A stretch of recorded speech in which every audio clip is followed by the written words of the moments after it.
sebahagian yang dapat bahagia, sebahagian yang sesal, lebih-lebih nanti pada hari akhirat. Karena hari akhirat hari yang tidak punya batas. Maka oleh karenanya jangan buang-buangkan waktu dalam waktu yang singkat. Kalau kita pergunakan waktu untuk waktu yang singkat, sangat rugi terdapat dalam kehidupan. Tetapi pergunakan waktu dalam waktu yang singkat untuk waktu yang takkan punya waktu, untuk waktu yang tidak ada batas, yaitu hari akhirat. Karena hari akhirat itu pasti ada. Hari akhirat hari jaza, hari balasan. Hari dunia hari usaha. Apa yang dibalaskan oleh Allah kalau kita tidak berusaha di hari dunia? Maka kalau kita lihat dunia mazrul akhirat, dunianya tempat bercocok tanam untuk akhirat, tentu perbandingan suatu lahan besar, satu kebun yang cukup luas, satu kebun yang cukup besar, tentu saja berhajat kepada 3 perkara. Perkara yang sangat berhajat, ahwate takadan mazra'ah. Yang pertama berhajat kepada tanah yang subur. Yang kedua berhajat kepada bibit yang unggul. Yang ketiga berhajat kepada perawatan yang intensif. Ya. Yang pertama berhajat wate tanah pula padi, pula tanaman-tanaman berhajat pertama pada tanah. Tanah boleh. Munyo tanyo kamu daerah hidimu belang, perlu tanah ile yang subur. Cara pegang tanah yang subur, bubruk tanahnya. Munyo kabruk kagut. Tanyo menancip, munyo galang bruk di galang god. Munyo galang di pukhi yang di diurung galang god. Munyo galang tinak di nikah galang god tanyo. Munyo semua tanjung sangyung dimantangnya akan rela. Maka berhajat kepada tanah yang subur, istilahnya tanah yang bruk. Kemudian menghajat kepada yaitu bibit yang unggul, yang ged. Kemudian perawatan yang intensif. Apa arti itu? Maksud dengan tanah yang subur ya ilmu tauhid. Ilmu tauhid yang subur. Apa itu bibit yang unggul? Ilmu fikih yang unggul. Apa itu perawatan yang intensif? Yaitu ilmu sufi, ilmu tariqah, ilmu jalan yang nampak menyampaikan kita kepada Allah Subhanahu wa ta'ala. Cuman manusia yang berhubungan dengan Allah ada tiga lokal, 3 tingkat. Kita nyoba Bandungnya yang hubungan dengan Allah nal heboh tingkatan. Yang pertama tingkatan al-ibad, sebagai hamba, menghambakan diri kepada Allah, artinya mereka melaksanakan segala perintah Allah, menjauhi daripada larangan Allah. Ini kelas pertama. Cuma coba tadi ngeuronyo, kita termasuk dalam kelas berapa? Kita hubungan dengan Allah sudah masuk kelas berapa? Gelah padik tadu ceritanya untuk kita hubungan dengan Allah. Apakah sudah dekat atau di pertengahan atau masih kelas 1? Tingkatan ibad, hamba, sekadar mereka melaksanakan perintah dan menjauhi larangan Allah. Mereka tidak peduli apakah masih ada amalan-amalan itu atau tidak ada lagi. Mereka tidak peduli itu. Yang penting laksanakan dan menjauhi daripada segala bentuk larangan. Sudah siap. Sembahyang, puasa, memberikan zakat, naik haji yang sah. Masalah tinggal tidak tinggal itu bukan urusan. Tinggal kadang-kadang letak ibadah, letak buat, kadang pegang gegok. Itu tidak ada urusan. Mereka itu tidak menghiraukan tentang masalah keberadaan dan tersisa pahala amal-amal yang mereka kerja. Itu namanya al-ibad, abdun mufradnya, al-ibad jamaknya. Ada nama na semayang, na puasa, na jawaji, masalah tinggai, hana tinggai, nyan hana perlu hiraukan mereka. Maka itu kelas pertama, lokal pertama menuju kepada Allah. Tapi lokal yang kedua, derajat yang kedua, namanya al-muridin. Ini kupasan banyak dalam kitab Tasawuf dari kitab Syiarus Salikin juzuk 3. Makanya orang-orang sufi banyak diamalkan, yaitu banyak diajar dan belajar tentang ilmu sufi dalam kitab Syarhus Salikin, apalagi juzuk 3 sampai juzuk 4. Tingkatan yang kedua yaitu tingkat muridin. Siapa mereka? Muridin ialah yang murid, menyokeun tanyo gampung murid, ikan murid yang ke muridin, orang yang ingin selalu pergi kepada Allah. Jahrentih jak Allah Subhanahu wa taala. Mana jak Allah melalui ibadah-ibadahnya yang ingin mereka pergi kepada Allah. Melalui melaksanakan sembahyang, puasa, zakat, sama seperti tingkatan yang pertama. Tetapi mereka tingkatan yang lebih. Selalu mereka menjaga pahala-pahala amal. Bina amalan-amalan yang dilaksanakan oleh orang dijaga baik sampai musnah, baik sampai rilet. Sehingga ganyan han gemupan, han gebah gegop dan han pegat namimah sebagainya, penyakit-penyakit batin yang ada dalam hati mereka kikiskan sedikit demi sedikit. Apa jalan yang kita tempuh untuk jadi kita sebagai muridin? Tidak ada jalan yang bisa kita sampai kepada tingkat muridin kalau bukan lewat ilmu tasawuf. Kalau bukan lewat ilmu tariqah. Tariqat apa saja boleh. Tariqat Al-Haddad, tariqat Al-Syatariyah, tariqat Al-Naqsyabandi, seperti yang sedang kita laksanakan di sini. Ini tariqat Naqsyabandiyah.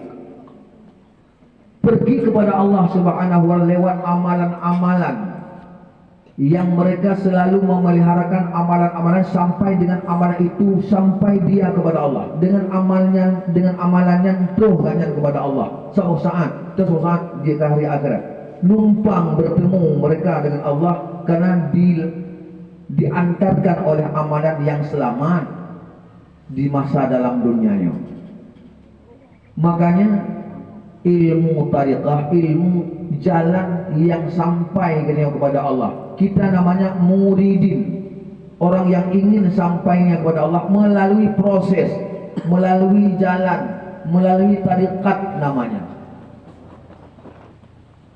Maka dalam tarikatnya ada dinamakan dengan pemalan namanya tawajjuh.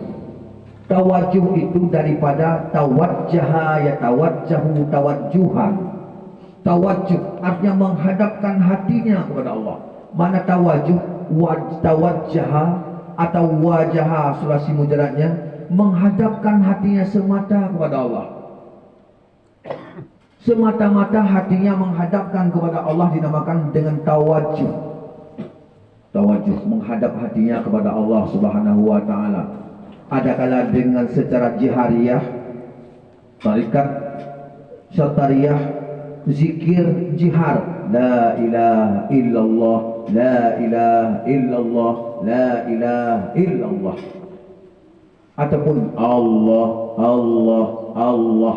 Ini menghadap hatinya, langsung hati dengan Allah, atau melalui lisan. Syatariyah, tarikat syatariyah jihar, la ilaha illallah, Allah, Allah, dengan lidah. Tapi kalau tarikat ini namanya tarikat Naqsyabandiyah, tarikat sir, khususnya pakai hati. Allah, Allah, Allah, Allah. Ini amalah tarikatnya, yaitu Naqsyabandiyah. Tujuannya pergi kepada Allah Subhanahu wa taala. Ya ba Allah melalui ibadat. Iyyaka na'budu wa iyyaka nasta'in.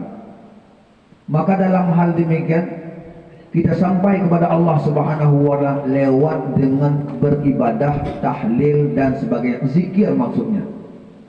Maka lentuan pernah bertanya Mbak almarhum Abu ya katanya, mursyidnya Abu di Matang Perla almarhum, siapa kuat di antara jihar dengan sir? Mana kuat antara Syatariyah dengan Naqsyabandiyah? So kuat antara khalwat dengan suluk atau tawajjuh? Almarhum langsung menjawab, perbandingan antara zikir sir dengan zikir jihar, ataupun dinamakan dengan tarikat Naqsabandi dengan tarikat Satariyah. Perbandingan seperti akar serabut dengan akar tunggal. Bak kaya na ukur, perbandingan antara ukur kaya yang serabut dengan ukur kaya yang tunggal. Kalau tarikat Naqsabandiyah yang seperti kita amalkan di sini, ini tarikat Naqsabandiyah, perbandingan seperti akar tunggal. Kalau tarikat sir ataupun jihar takun la ilaha illallah dengan lidah, ataupun khalwatiyah ataupun jihariyah, nyan seperti akar serabut, mudah tumbang, bagah relek. Ini penjelasan Abuya katanya. Makanya ratib zikir dengan secara sir dalam hati lebih kuat. Artinya je tanya tak pegah hama mereng apa masak jak kena jak ke ini tidak jadi masalah. Tetapi hatinya sampai kita kepada Allah. Hatinya tetap Allah Allah Allah Allah Allah Allah. Makanya lebih kuat main hati daripada main lidah. Maka dalam jamaah sekalian pada urus yang berbahagianya, selalu kita menghadapkan Allah dengan hati kitanya, baru bisa bersinar hati kitanya. Karena hati sanubari yang punya lubang-lubang, apabila banyak berzikir Allah Allah dalam hati, maka dalam lubang-lubang hati akan bisa tumbuh sinar nur Allah. Semakin banyak kita tekan zikir Allah Allah, semakin banyak keluar sinar di dalam lubang-lubang hati manusia. Maka itibitlah cahaya-cahaya dalam tubuh kita, walau hanya ditakalan oleh dua mata oleh kita, tetapi jelas yang bahwa orang yang banyak berzikir kepada Allah, semakin banyak berzikir kepada Allah, semakin banyak keluar sinar dalam hatinya manusia itu sendiri. Maka kokohlah ibadat mereka kepada Allah Subhanahu wa ta'ala. Kita tidak pernah menghiraukan dengan hati yang lain. Yang kedua, dalam pelajaran suluk ada pelajaran wukuf itu. Makna wukuf? Wukuf kalab ataupun wukuf kalbi. Karena kalian namanya kali beramal. Wukuf kalab. Nya digetanyonya tadu gerot tak pedamkan hati getanyo. Hana tak peremun dengan hatinya apa saja yang ada di sekeliling kita. Rayuan hawa nafsu, rayuan setan sekalipun getanyo hana tak peremun. Tetap tadu gerot tak pedamkan hati, tak kokohkan hati, tak bingkaikan hati. Tapi hana tak peremun yang lain di getanyo. Selain ingat kepada Allah Subhanahu wa ta'ala, tadeng gerot. Menunggu urang-urang yang berzikir kepada Allah Subhanahu wa ta'ala yang selalu, maka terbitlah sinar-sinar dalam hatinya dari lubang-lubang sinar, dari lubang-lubang hati. Makanya perlu sekali dalam kehidupan gedanyonyo untuk bertawajuh menghadapkan hati kepada Allah. Minimal paling kurang satu hari satu malam harus ada Allah dalam hati 5.000 kali minimal, paling kurang 24 jam harus ada kita titipkan nama Allah dalam hati 5.000 kali untuk cepat kita sampai kepada Allah Subhanahu wa ta'ala. Makanya berkalian dalam sebuah kitab nan kedua kitabnya, siapa orang yang tidak bertarikat dalam pengamalannya, maka binasalah amalannya walau min akabiril ulama. Ino lungkun tamong lam tarikat, galak luntang tarikat, dan yung yohana tarikat. Karena bukan dalam kitabnya, orang yang beramal tanpa bertarikat, maka tarikat amalannya musnah, punah dan binasa, walau min akabiril ulama, walaupun mereka daripada pembesar para ulama-ulama. Masya Allah. Iya dah ada. Apalagi kita ini belum tingkat-tingkat katanya. Jangankan ulama mutengku kalau kadang ini Mesir. Tingkat ilmu sufi mutengku kalau ikut tanya. Tingkat ulama kalau tidak bertarikat amalannya binasa. Ini bicara tasawuf, ini bicara masalah hati, ini bicara masalah hubungan kita dengan Allah Subhanahu wa taala. Min akabiril ulama, walaupun mereka daripada golongan para ulama-ulama, kalau beramal tanpa bertarikat binasa. Maka ini yang penting oleh Abu ya katanya, Abu Mursyid katanya, ayah 4 walid 4 rata sagong ya putih suluk pulik tawajuh buka paket untuk selamat amalan umat, supaya jangan sisa, supaya jangan binasa, supaya jangan sia-sia amalan dia kepada Allah. Karena han akan god hati manusia kalau bukan dengan ilmu tarikat sungguh sekali. Han god hati urung kalau bukan dengan lewat ilmu tarikat.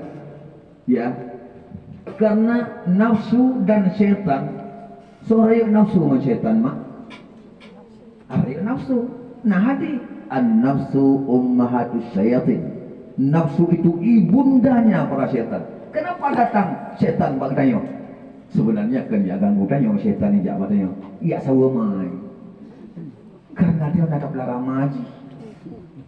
Taplah mai bahasa, dasar mak kan mai. Ia sawa mai karena dia nak belara mai lang tubuh tanya. Iya kan dia ganggu man kebetulan sambil ia sawa mai ni diganggu tanya. Sebenarnya dia tidak bertujuan. Nah hal-hal yang lain yang penting dilaksanakan oleh syaitan. Tapi karena tanya tak pelihara mai an-nafsu ummahatus syaitin. Nafsu itu ibunda bagi syaitan. Maka sangat besar pengaruh nafsu ketimbang dengan pengaruh syaitan. Maka boleh puasa gedraw syaitan getik dalam laut untuk yuprang nafsu dengan puasa. Maka dalam hal demikian yang sangat termakut itu ahli-ahli arifin, ahli-ahli muridin sangat termakut kepada bahaya dan binasa rusaknya amal kalau bukan jalur tarikat. Maka oleh karenanya di mana saja para ulama-ulama sufi, seperti ulama-ulama sufi ada Syekh Naqsabandi yang pun dekat agaknya menyata pegang sejarah Syekh Naqsabandi jauh dan trik disampaikan.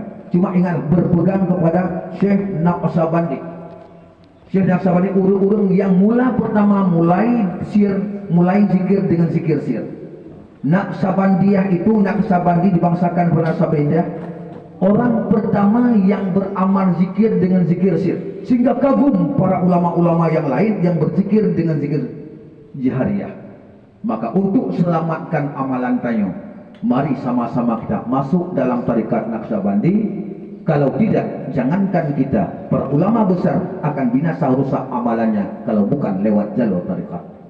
Maka mudah-mudahan penyampaian ulun tuan sehat nyomanteng menjadi manfaat, motivasi kita untuk beramal masuk dalam tarikat. Nanti kadang-kadang putranya kau meratib ada mbak lung batal lung buka tawajuh pun mbak lung gede. Nang ku hayun. Ane terima dulu. Buka malam. Malam buka. 2 bulan. Bulan lembu. Ikunnya yang hidung han menuli. Wate kan ada batan kana serangan tadi semakin kuat. Lagi pakai makin liuk angin semakin keng pakai. Makin tiga angin makin panjang pakai makin liuk angin. Makin hantaman anginnya semakin kuat. Naliung nak kena angin. Hana. So yang kena angin pakai yang banyak-banyak. Semakin panjang pakai semakin liuk tantangan-tantangan. Tanya menansi semakin tinggi derajat semakin banyak serangan-serangan. Pui ke durung ngampung berhalun-halun. Empat kamu mau ngampung empat tabung ngampung kamu. Oh laginya tawajuh gitu. Ya lu awak buat tawajuh lu. Tuput boleh lampu tu oleh inang liket agama itu. Oh laginya tawajuh. Tu oleh lampu menyodrok aku guru atuh rindang yang baik ke. Dijawab nyekdrana gamohan. Ya, adik menantang tangan dan serangan-serangan kepada orang-orang yang bertarekat. Hai tu meratib tu ule pulih lampu pakat tu ule pulih lampu supaya umpama kita telah masuk dalam kuburan. Kata tamang dalam kubur, coba bayangkan apa yang kejadian dalam kubur dengan apa kita hambatkan mereka. Segala sesuatu yang terjadi kepada kita. Maka dalam halnya masalahnya yaitu le tantangan-tantangan orang-orang yang belum mengerti. Maka dalam halnya yang penting sekali kitanya tak jaga hati supaya bekna sifat-sifat yang terjalan dalam hati dengan terus kita mengingat Allah. Allah, Allah. Tengah tamagun, tengah sumerah, tengah ini, tengah itu. Allah, Allah, Allah, Allah, Allah, Allah. Dalam hati kita. Ya, mudah-mudahan ini penyampaian yang mudah-mudahan memberikan manfaat untuk kita semua. Jika mungkin saja ayah kita mau dalam untuk memberi tarikat yang golong-golong na tarikat ataupun yang kana sebaru tarikat duk juga no benai jaja duk ule. Ayah kita akan diberi tarikat kemudian tip baru kita laksanakan taubat bersama. Amin ya rabbal alamin. Billahi taufiq wal hidayah. Wassalamualaikum warahmatullahi wabarakatuh.